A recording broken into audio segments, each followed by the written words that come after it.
Well, hey guys. So for the Q&A this week, I thought I would address all of your questions about dandruff. Since my last two Q&As were hair focused, I think that this is segged into some more questions specifically with regards to dandruff. If you're new here, welcome. My name is Andrea. I'm a dermatologist. I film day in the life of a dermatologist vlogs, as well as sit-down skincare Q&As, and also skincare product reviews and skincare favorites.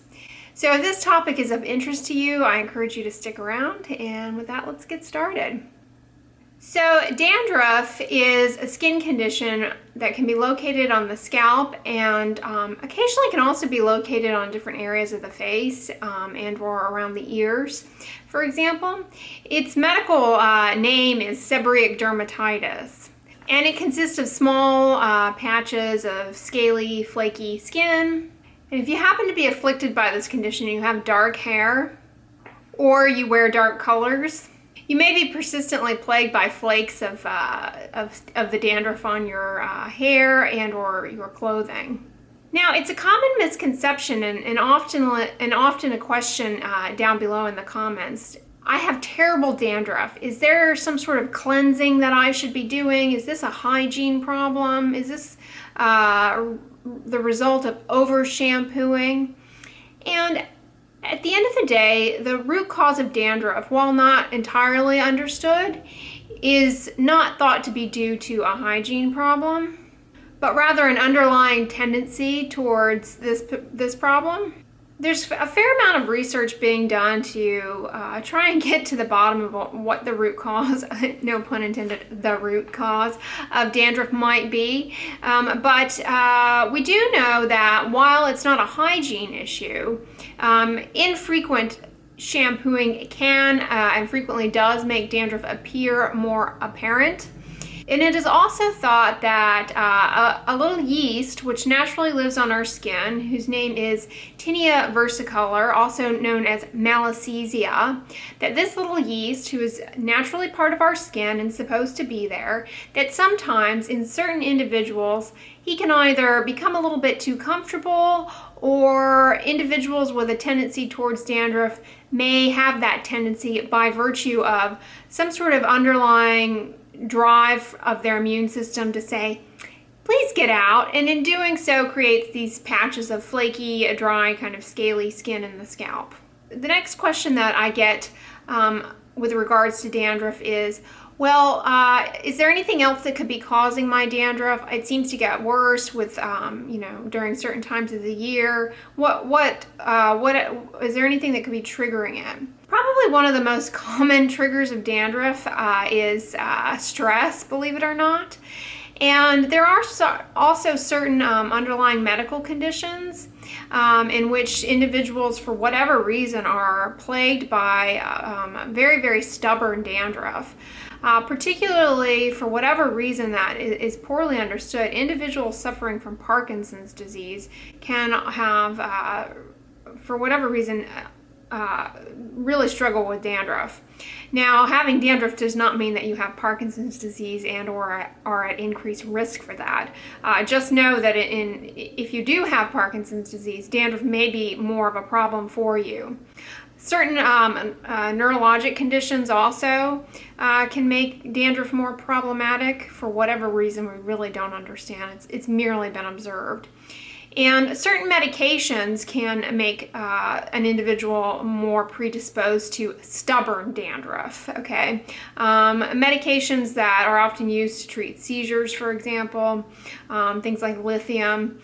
Those people taking those medications, again, for reasons we do not understand, seem to have very, very tricky and tough dandruff. But rest assured, it's not a hygiene issue. Now, I mentioned that the yeast that naturally lives on our skin is thought to contribute to dandruff to a certain extent. And so one of the things to know about this little yeast is that he only grows in oil.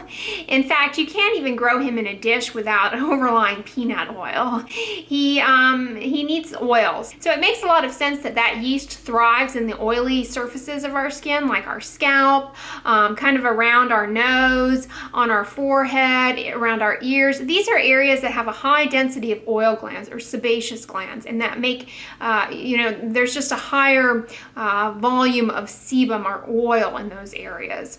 And anytime there is an accumulation of oil, whether it be your own oils from sebum or oils that you're applying to the scalp, whether they be styling oils or cosmetic oils or, argan oils are really popular right now, it makes a nice cozy environment for that yeast. So if you are somebody suffering from dandruff, the point is this, that increasing the frequency of shampooing will cut down on the amount of oil in the scalp, and in doing so can improve dandruff.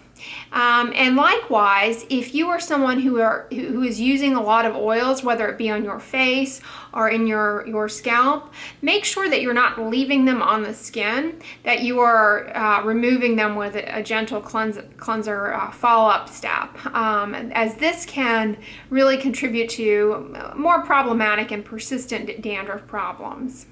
I get a lot of questions about if there are certain shampoos that are good for dandruff or the ones that are marketed for dandruff just as good, and how should one go about, what are some tips for dandruff?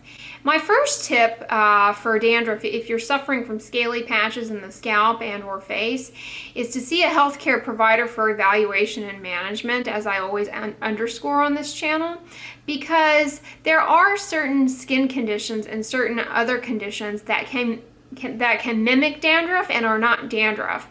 You could be spinning your wheels assuming that you have dandruff when in reality you have something else that just looks like dandruff. So if you're bothered by persistent and or exacerbations of what you perceive to be dandruff, double check with your healthcare provider that isn't in fact what is going on for you. Now, once you have seen a healthcare provider and been told that your scalp condition is in fact due to dandruff and not something else, what are some tips for managing it? An underlying contributor to dandruff is excessive oils on the scalp and or skin. So the first recommendation would be to try your best to increase the frequency of shampooing your scalp to every night. I know this no shampoo movement has really been popular over the past few years, and that doesn't help dandruff. At the end of the day, it really doesn't. It actually makes dandruff more obvious and or persistent.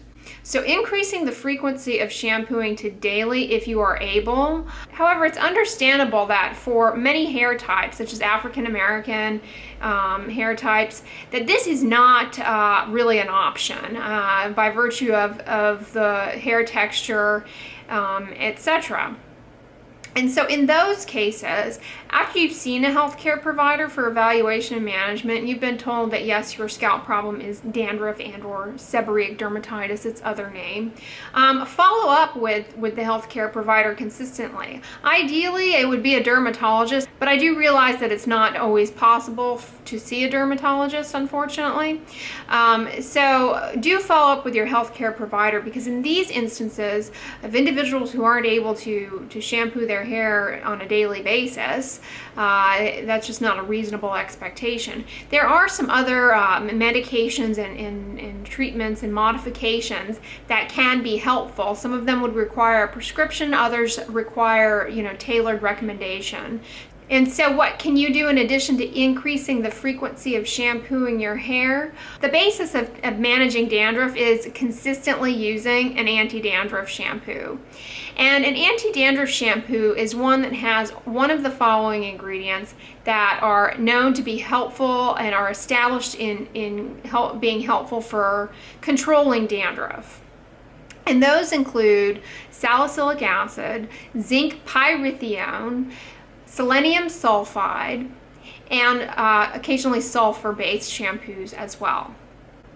Those are the most common ingredients in over-the-counter anti-dandruff shampoos that can be helpful.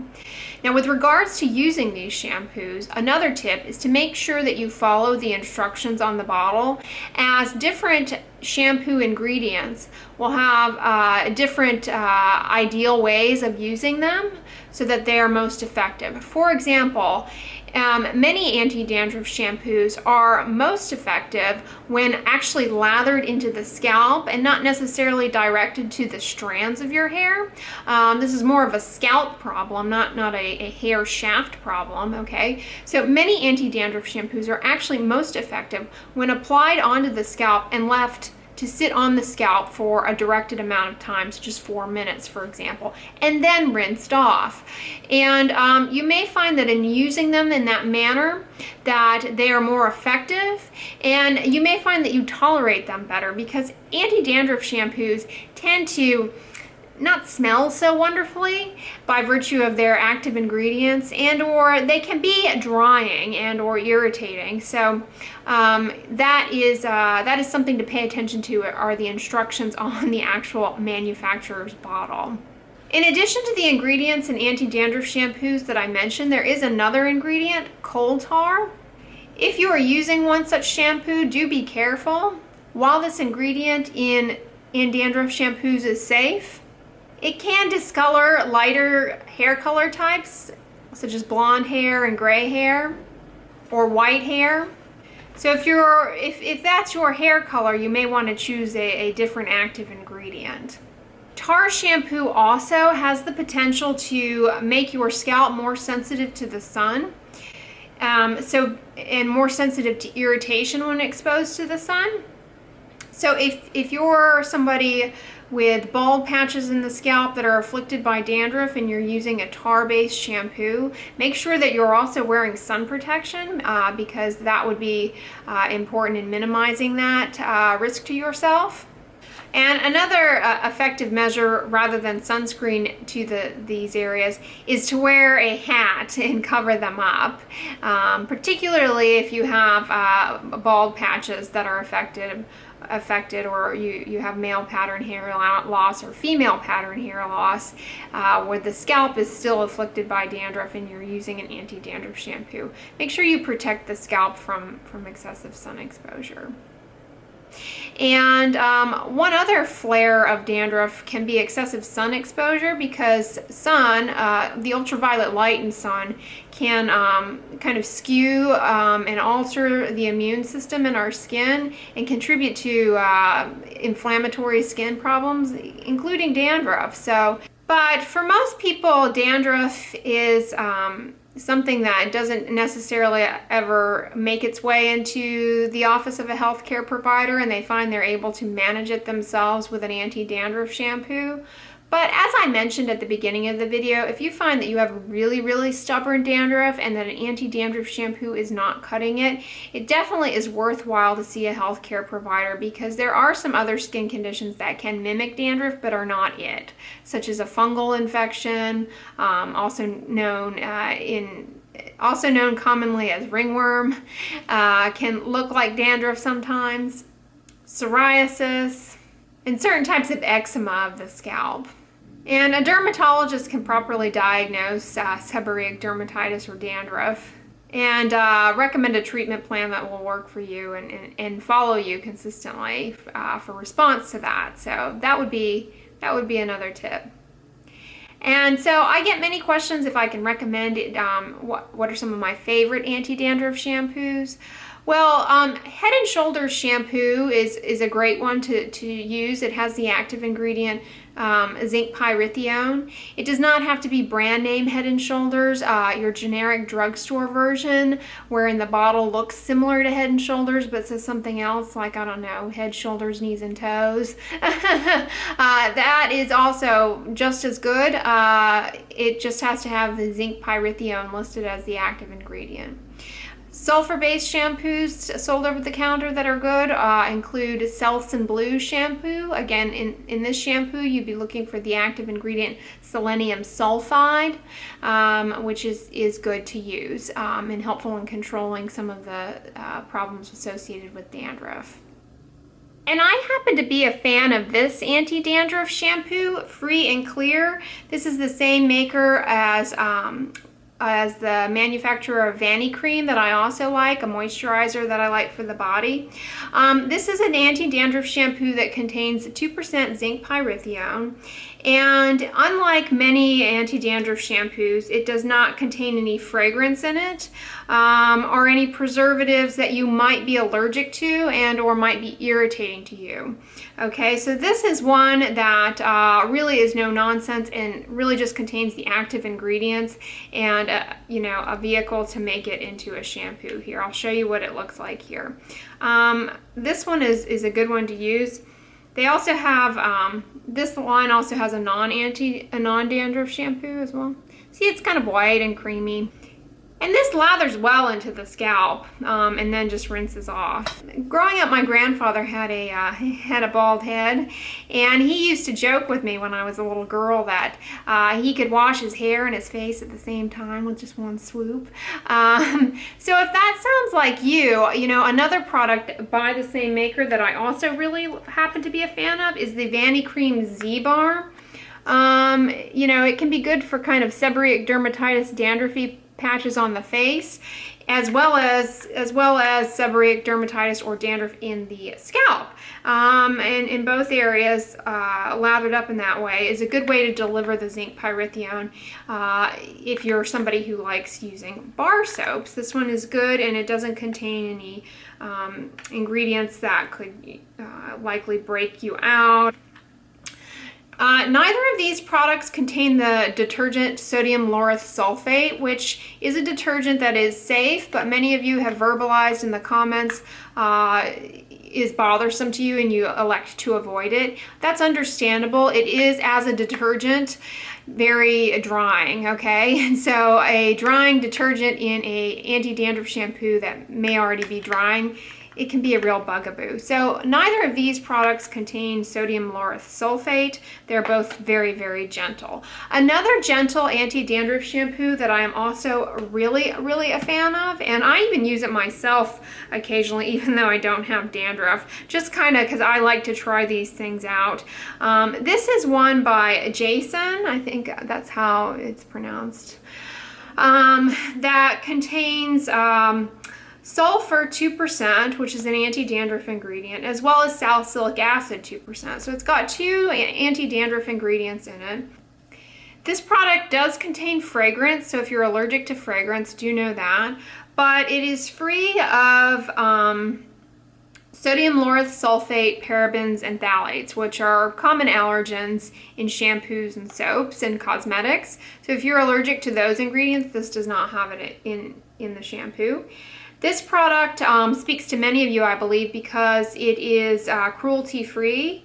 And I like this brand because it also donates to a charity called care.org that whose mission is to keep girls in school, which I think is very, very cool. So I like that about it. This is just one that I pick up in my grocery store at Kroger. I purchased this. It's very affordable and it's not expensive. It's very no nonsense and, you know, has great active ingredients for dandruff control. So I like that one a lot, with the caveat that it does have fragrance in it. Most anti-dandruff shampoos do.